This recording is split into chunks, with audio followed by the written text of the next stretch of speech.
Right,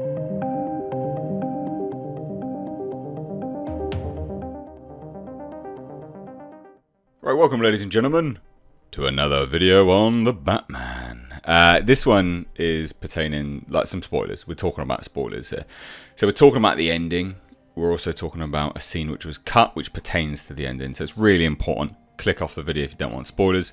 You've been warned, it's in the title. I'm not going to labour the point. We're talking about the Joker. Okay? It's in the title. The spoilers is in the title. It's your fault if you clicked on it. So, at the end of the Batman, Joker turned up. This is not the Joker. This is apparently a pre-Joker. This is him pre-Clown Prince of Crime. Apparently there's a congenital defect, which means he's always smiling. Quite like that origin for the Joker. I would be keen to actually see it, because in the film you could just see a silhouette and you could see a little bit of it, and it looked like his teeth was... It looked like essentially his cheeks had been cut open. Like it was pretty awful to look at from what you could see.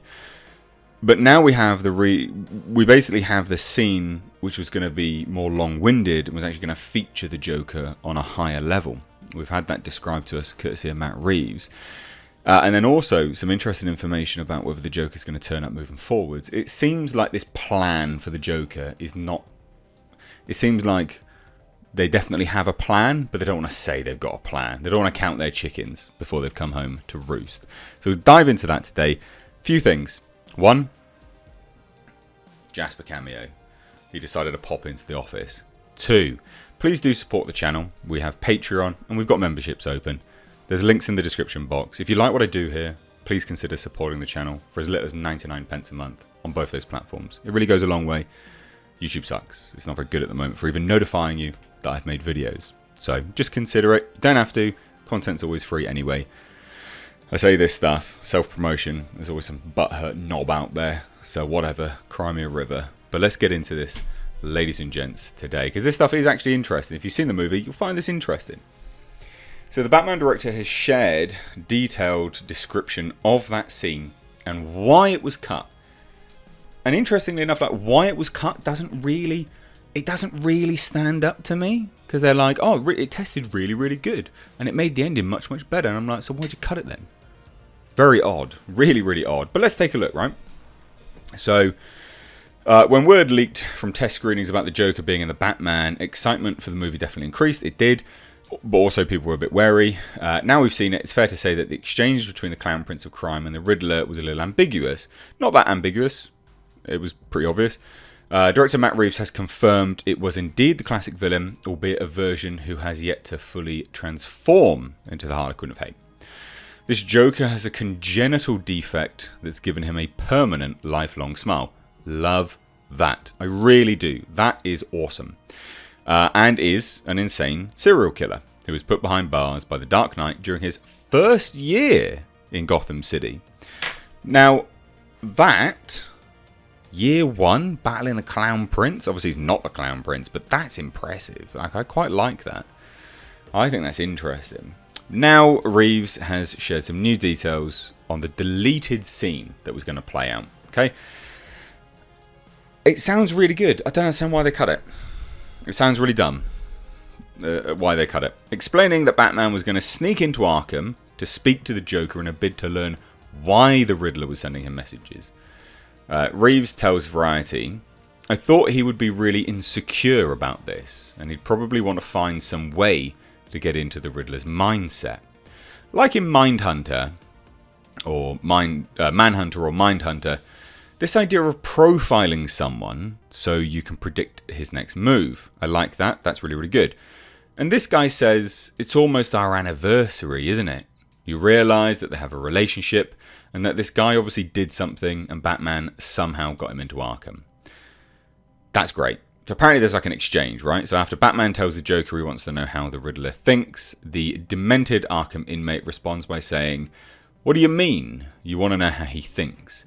You guys think the same. And Reeves would then add, what he's really doing is getting into Batman's head, and Batman is resisting this idea violently. And so that's what that scene was. It was a scene to unsettle him. I really, really like that idea. Now here's this is nonsense. This is the reason why it was cut. So apparently it kept the story moving in a way it needed to. That's why the scene was there anyway. And it's a really creepy cool scene. That was a scene that was meant to introduce this guy and just to tease the audience to go like, oh my god, he's here too. And he's not yet the Joker. What's this going to be? So yeah, that makes perfect sense. From like a filmmaking perspective, that makes sense. However, with it no longer in the movie, Reeves very nearly cut that scene with the Riddler at the end of the movie too.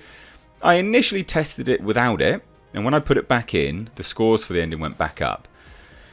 And I think it wasn't just that people enjoyed seeing that character, it changed people's response to the very ending of the movie to see that Gotham was still Gotham, and that Batman really didn't have a choice, he has to keep doing what he's going to do. Now, so, you know, in terms of that, like that makes sense, doesn't it? Right? We can all agree, like that makes a lot of sense, yeah? I think that makes sense why it was there. I think it makes sense. It doesn't make sense why they cut it. I think it's really dumb, but that makes sense. Cool looking scene. Sounds cool. But then they say this. So Reeves has said on multiple occasions that the Joker's cameo isn't meant to necessarily set the stage for the villain to take center stage in the sequel, but we are intrigued to see what the future might hold, you know, for Batman's greatest foe in this Batverse. Because also, not only do they say that, but then we have this. So apparently the Joker could appear in the Arkham Asylum spin-off coming to HBO Max. What? So, asked about the Joker's Batverse future, Reeves suggested to Variety we could see him in the Year One TV series coming to HBO Max.